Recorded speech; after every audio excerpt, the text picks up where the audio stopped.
Le cinéma ressemble désespérément à la vie.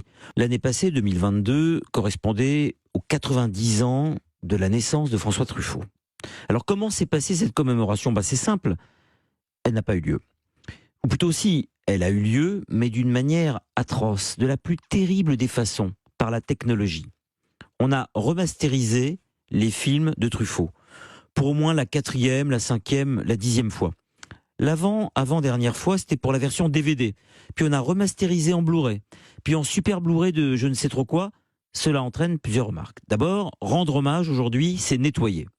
Pas simplement nettoyer la biographie de quelqu'un quand celle-ci comporte des aspérités, des choses incongrues, des vices qui déplaisent, des défauts qui dépassent.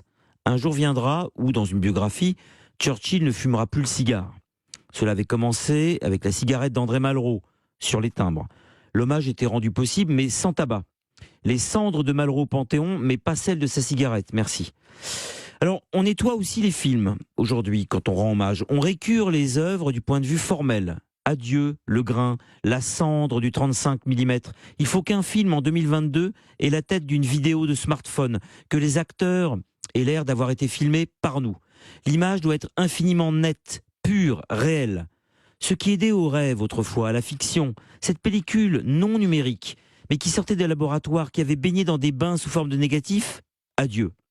On doit avoir désormais l'illusion qu'on peut toucher les comédiens du doigt en touchant l'écran.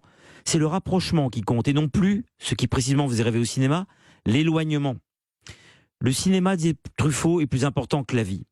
Désormais, il en fait partie. La qualité de l'image est telle que la fiction s'en est enfuie. Le cinéma ressemble désespérément à la vie. On n'a plus l'impression de regarder un film, mais de voir un tournage. Tellement l'image fait vrai. On n'a plus la sensation d'assister à un spectacle, mais à un making-of. Le spectateur est mort, aboli.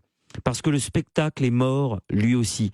Le spectateur fait en quelque sorte partie, désormais, de l'équipe technique.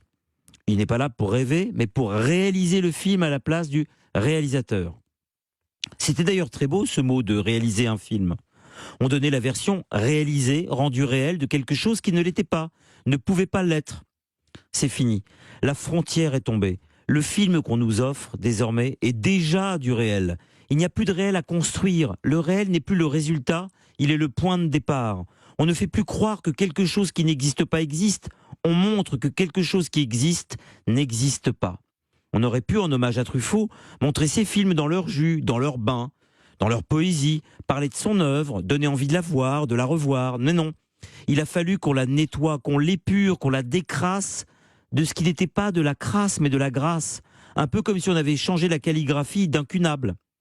C'est ainsi qu'on redonne vie aux morts aujourd'hui, en transposant leurs rêves dans leur contraire, en actualisant le passé par la lessive technologique. La science est-elle l'ennemi de l'art ? Non. Mais nous avons toujours su qu'elle ne pensait pas. Dépoétiser. Voilà la seule chose dont nous sommes aujourd'hui capables. Selon l'étymologie, poésie signifie faire.